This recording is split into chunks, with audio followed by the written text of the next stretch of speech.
तर good morning guys. आज Saturday आहे आणि आज मी स्वामी समर्थांचा जो पिक्चर आहे ना तो पाहायला चाललोय मनसरला.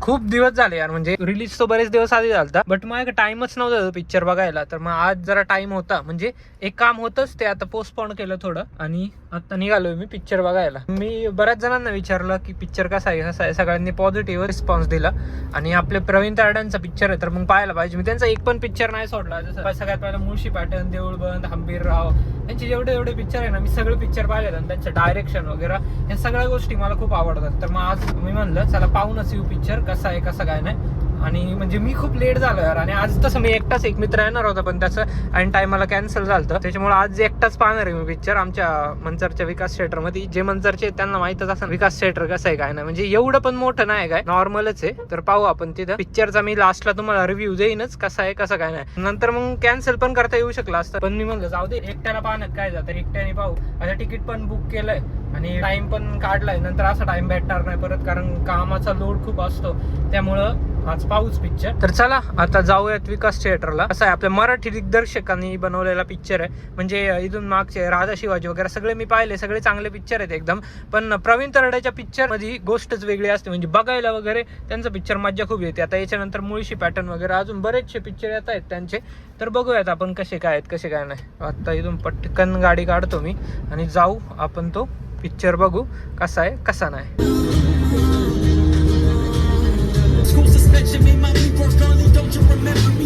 तर आत्ता गाईज मी पोहोचतोय आमच्या विकास थिएटरमध्ये. आज पार्किंग करतो. मागं मी एका जागी पार्किंग केलेली, पण म्हणलं 10-20 रुपयासाठी कशाला वगैरे दुसऱ्या जागी पार्किंग करायची. मग आता इकडं मी गाडी आणली पार्किंग करायला, बट इथं पण काहीतरी कामच चालू आहे मला असं वाटतंय. So I think we don't have a space to parking, पण बघू काय होतंय काय नाही. ऍक्च्युली त्या थिएटर पाशी खूप गर्दी आहे आणि मला वाटतं तिथं गाडी पण बसणार नाही. आणि आता 5-10 मिनिटं राहिले शोला, तर चला आता इथं गाडी सेफली उभी राहील. मेनली आतला रोड आहे, मला बाहेरच्या रोडच्या शेजारी नव्हती लावायची म्हणून मी इथं लावली. आणि हा रोड म्हणजे सेफ आहे, जास्त काय वर्दळ नसते इथं जेवढी बाहेरच्या रोडवर असते कम्पॅरेटिव्हली. तर चला आता जाऊयात, मग मी पिक्चर नंतर भेटतो तुम्हाला.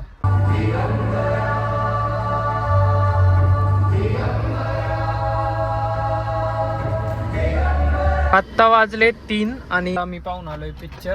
मस्त होता पिक्चर एकदम. प्रवीण तरडेंनी काहीतरी नवीन केलंय, म्हणजे शेतकऱ्यांसंबंधी हा पिक्चर होता आणि प्रत्येक शेतकऱ्याने एकदा तरी पाहायला पाहिजे हा पिक्चर. एवढा भारी पिक्चर होता. आता 3 वाजलेत, आता मी डायरेक्ट घरी निघणार आहे आणि जेवणार आहे पहिलं, कारण भूक मला खूप लागली. आणि ते झाल्यावर मग बाकीचे काही कामं असतील. माझं आज कॉन्टेंट पण राहिला आहे मेन चॅनलसाठी, तर तो पण करायचा आहे. आणि त्यानंतर अजून 2-3 कामं आहेत, ती पण करायची. तर चला आता पोहोचतो मी घरी. आज शनिवार आहे, मग म्हणलं शनी मंदिरात जाऊन यावं, कारण तसं शनिवारी योग नाही जास्त जायचा. मध्ये मी नेहमी जायचो, पण नंतर ते म्हणजे राहूनच गेलं जायचं. म्हणलं आज जाऊन यावा, आहे टाइम आहे थोडासा, एक 5 ते 10 मिनिटात पोहोचन मी तिथं. तिथून दर्शन वगैरे घेऊन मग घरी जाईन. तसं शनी मंदिरात शनिवारचं गेलं चांगलं असतं म्हणतात तसं.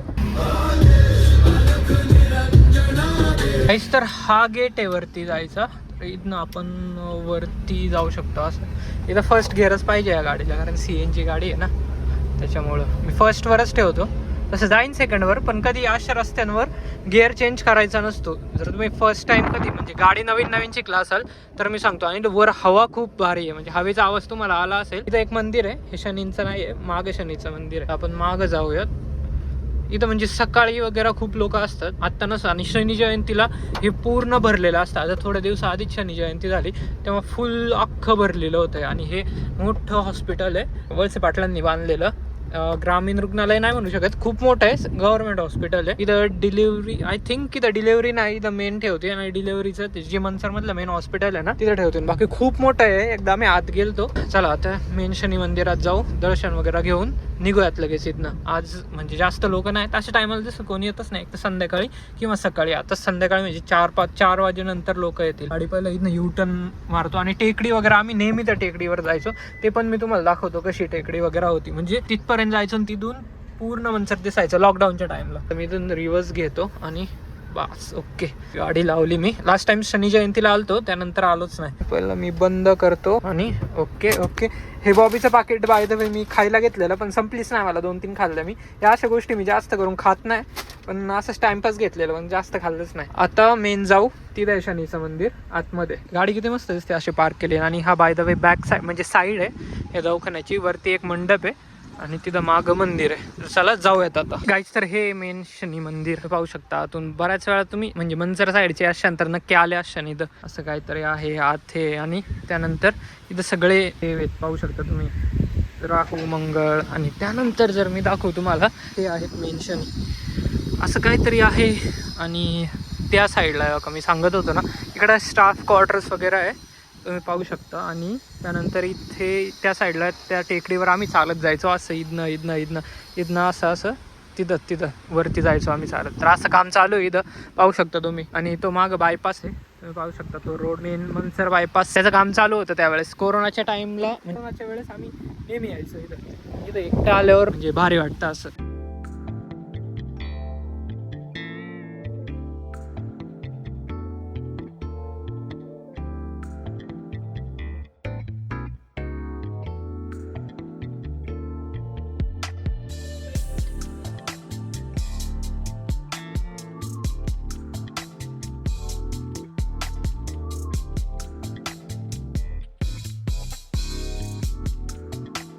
चला आता निघूया तिथनं. 5-10 मिनिटं आलो इथं. तर आता बाकीची कामं पण आहे. 3:30 वाजले. 3:30 पर्यंत मला घरी पोहोचायचं होतं, पण म्हणलं जाऊ दे इकडे एकदा येऊन जावं, कारण इथं पण येणं महत्त्वाचं आहे. हॉस्पिटलचं काम मला वाटतं 1-2 वर्ष तरी झाले असतील, अजूनपर्यंत काम चालू आहे. आणि कधी होतंय काय माहिती आहे, मला वाटतं 2027 एंडच्या टाईमला जर झालं, पण नाही होणार तोपर्यंत पण, कारण इंटेरियर बरंच बाकी आहे याच्यात. हे म्हणजे मला वाटतं 2028च्या मिड किंवा दिवाळीच्या टाईमला होऊ शकतं. म्हणजे 2 वर्ष तरी लागतील याला मिनिमम. मी सांगतो मॅक्झिमम किती टाईम लागतोय काय माहिती.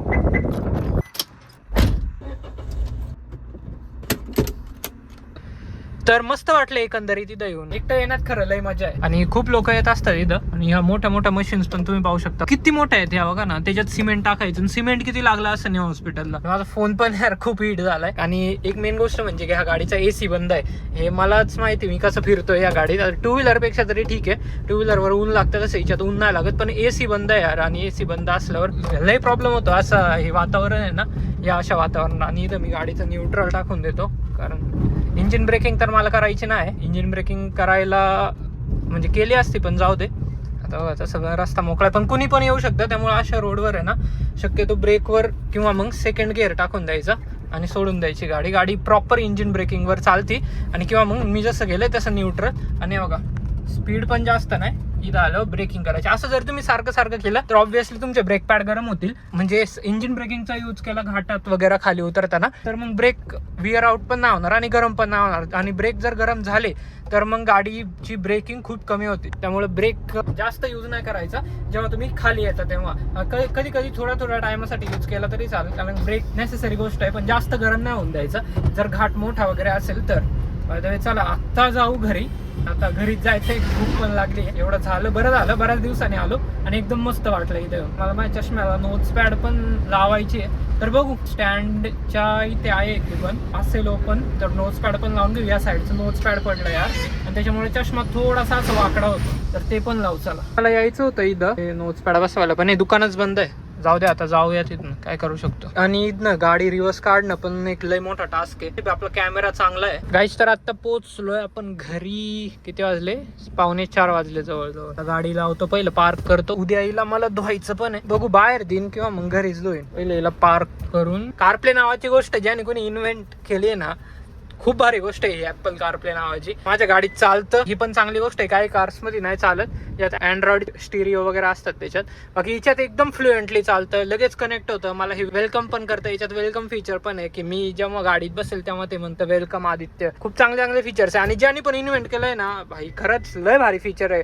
त्याच्यात मॅप पण दिसतो, सगळं दिसतं. याचा डिटेल व्हिडिओ माझ्या यू अँड कार्स चॅनलवर अपलोड आहे, त्यात मी सगळी माहिती कव्हर केली. जर तुम्हाला जाणून घ्यायचं असेल याच्याबद्दल तर तुम्ही तो व्हिडिओ पाहू शकता. बाय द वे ब्लॉगच्या ऑडियन्सला कार मध्ये इंटरेस्ट नसतंच, नाही तरी हे मला माहिती आहे. बाकी याच्यावर सॉंग्स वगैरे लई गोष्टी आहेत, ऍप्स वगैरे आहे, व्हॉट्सअप वगैरे दिसतं. आता मी कॉलवर बोलत होतो बाय द वे, तो पण याच्यावरच चालू होता. एकदम फ्लुएंट आहे आणि मस्त आहे एकदम. मॅप वगैरे दिसतो, चांगलं डिव्हाइस आहे एकंदरीत. आणि मी तुम्हाला दाखवतो AC नसल्यावर किती घाम येतो. बघा इतका घाम आला. AC बंद आहे गाडीचा म्हणून आता फक्त ब्लोअर चालू आहे, थोडी तरी हवा येते. ACचं पण काम करायचं आहे या गाडीचं बाय द वे.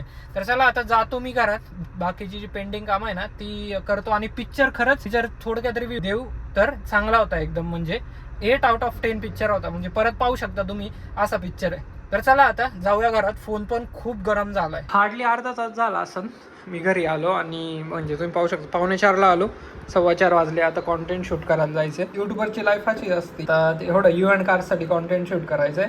मी काढून ठेवलाय कॉन्टेंट. हे माईक आहे याच्यात, हा माईक घेऊन मग कॉन्टेंट शूट करतो. आणि त्यानंतर अजून एक काम आहे दुसरं, जे मी तुम्हाला नाही दाखवू शकत पण आहे महत्त्वाचं आहे. फ्युचरमध्ये नक्की तुम्हाला कळेल. चला आता पहिलं याचा मेन शूट करून येऊ, कारण आजचा पण व्हिडिओ अपलोड केला पाहिजे. गाईस, तर पहिलं मी तुम्हाला दाखवतो, ही माझी शूटची लोकेशन आहे. ऍक्च्युली हे पूर्ण मोकळं ग्राउंड आहे आणि आमच्या इकडे पण एक मोकळं आहे, पण तिथं क्रिकेट खेळत असतात पोरं. मग त्याच्यामुळे म्हणलं मी की इकडे यावं, मस्त इकडे गाडी लावतो. ऊन बिन पण आहे, तर गाडीवर ऊन पडतं. मेन ऑब्जेक्टवर ऊन पडलं पाहिजे. याचा पहिला हे व्हिडिओग्राफीचा, तर त्याच्यावर ऊन पडतंय आणि ते खूप चांगलं आहे. तर चला आता मेन इव्हेंट कारच्या व्हिडिओला सुरुवात करतो मी. तर माझं शूट वगैरे सगळं उरकलंय. आता जवळजवळ अर्धा पाऊण तास तर गेलाच. आता किती वाजले? 5, म्हणजे अर्धा तास गेला. 4:15 निघालेलो ना मी घरनं. झालं म्हणजे मला व्हिडिओ मध्ये प्रेझेंट करायचं, सगळं केलं मेनली आणि व्हिडिओ बनलाय. घाम तुम्ही पाहू शकता किती आलाय मला. आता हे एसीचं मला वाटतं उद्या सकाळी गाडी न्यावी तिकडं आणि बघावं की काय. मग पार्ट्सला ऑर्डर, ते पार्ट्स यायला 8-10 दिवस आणि त्यानंतर मग ते काम स्टार्ट होणार. म्हणजे ते काम मला 1 दिवस लागतो अख्खा. कंप्रेसर वगैरे चेंज करायचं आहे. कूलिंग कॉईल जर गेली असेल तर मग टाइम लागू शकतो, बट बघू. कूलिंग कॉईल जर नसेल गेली तर चांगली वेल अँड गुड आहे. आणि कंप्रेसर पण ऑन आहे माझा गाडीचा, पण तो आता बघू कंप्रेसर ऑन आहे का ऑफ आहे की खराब झाला आहे. नीट नाही होऊ शकत, कारण लास्ट टाइमच कंप्रेसर खराब झाला तेव्हा मी नीट केलेला, म्हणजे 1 वर्ष झालं. आणि ते मला म्हणलेलेच की वर्षभर झालं ना त्यानंतर परत पाहिल्यासारखं होईल, तर तुम्ही कंप्रेसर लवकरात लवकर बदलून घ्या. पण तेव्हा आम्हाला म्हणजे आणि गाडीला टाइमच नसतो म्हणजे असे काम करायला. नाहीतर आम्ही केलं असतं. फक्त सर्व्हिसिंगला जाते शोरूमला, त्याच्यामुळे आम्ही घेतलेली की एक अशी गाडी घ्यायची की जी सर्व्हिसिंगला फक्त सर्व्हिस सेंटरला गेली पाहिजे, बाकी त्याच्यात प्रॉब्लेमच नाही आला पाहिजे. तर ही अशी गाडी आहे. आणि आता 2 लाख किलोमीटर झाले, त्यामुळे छोटे छोटे निगल्स येत राहतात. ते पण आता मी पहिलं उद्या जाणार आहे तिकडे नारायणगावला, ते पण तुम्हाला दाखवेल. आणि गाडीचं पहिलं बघू, ऑर्डर वगैरे देऊ पार्ट्सला. काय काय पार्ट खराब झाले ते सगळं चेक करते. एसी गॅस कूलंट वगैरे कुठं लीक आहे कुठं काय नाही ते सगळं चेक झाल्यावर मगच कळत मला. चला आता मी चाललोय घरी. बाहेर थोडा लवकरच जातो, काहीतरी नाश्ता करतो, कारण मी खाल्लंच नाही यार काही. नाश्ता करून मग परत हा व्हिडिओ जो बनवलाय तो एडिट करायला लागेल. व्लॉगचा पण बराच कंटेंट बनलाय, तो पण एडिट करायला लागेल. ते मी तुम्हाला दाखवतो सगळं. आणि त्यानंतर मग ते दोन्ही पण अपलोड करून मग जे आहे ते बाकीची कामं. युट्यूबला मी तसं पण प्रायोरिटी पहिलीच देतो, कारण पैसे येतात ना इकडनं, त्याच्यामुळे मी प्रायोरिटी देतो या कामांना. बाकीची पण कामं आहेत तिथून हळूहळू पैसे चालू होतील, त्यांना पण प्रायोरिटी द्यायची. एकदा युट्यूब मी कधीच ऑटोमेशनला नाही टाकणार. बाकीच्या गोष्टी ज्या आहेत त्या ऑटोमेशनला मी टाकून देईल, कारण युट्यूबवर माझा फेस दिसणं खूप इम्पॉर्टंट आहे. हिंदी निघते थोडी, कारण कॅमेरा पुढे हिंदी बोलायचं सवय. तर असं काय आहे, आता चाललोय घरी. आणि हा ब्लॉग मी चालू केलेत आता, कधीपर्यंत कंटिन्यू होते मला नाही माहित, पण आठवड्यातून 2-3 जरी मी टाकू शकलो ना तरी खूप चांगली गोष्ट आहे. बघू, जर डेली एक टाकता आलं तर डेली एक टाकेल. डेली टाकायला ऍक्च्युली काय होतं म्हणजे असं, आजचा दिवस बिझी आहे. बिझी तर तसं दररोजचाच दिवस असतो, पण मी घरी असतो बिझी. असं आज फिरणं झालं, मेन पिक्चर पाहणं झालं तर कॉन्टेंट वगैरे शूट होतो. नाहीतर घरी मेनली मी दिवसभर असतो. फ्रीलान्सिंगचं काम करायचो मी. फ्रीलान्सिंगचं काम म्हणजे आता मी, माझा एक भाऊ आहे, कझिन आहे, त्याला देऊन टाकलंय, कारण ते मला पण पेलवत नव्हतं. आणि मी म्हणलं जाऊ दे, एकटा माणूस किती गोष्टी करणार ना. त्यामुळे मग मी मेनली युट्यूबवर लक्ष देतो. आणि 2-3 वर्ष झाले मला या फील्डमध्ये. ऍक्च्युली पहिले 2 वर्ष मी इनकन्सिस्टंट होतो, कारण फर्स्ट इयर मध्ये माहिती आहे एक भूत असतो प्रत्येकाच्या अंगावर की लाईफ एन्जॉय करायची, असं तसं इकडं तिकडं फिरायला जायचं. इम्पॉर्टंट आहे ते पण त्याच्यापेक्षा ह्या ज्या गोष्टी आपण करतो ना करिअर बद्दल, त्या पण इम्पॉर्टंट आहे. त्याच्यामुळे युट्यूबवर ग्रोथ थोडीशी स्लो झाली, पण ठीक आहे यार, ग्रोथ होती हळूहळू. पैसे येत आहे, पैसे, कारण मॉनिटायझेशन ते सगळ्यात मेन इम्पॉर्टंट आहे, तर ते होतंय.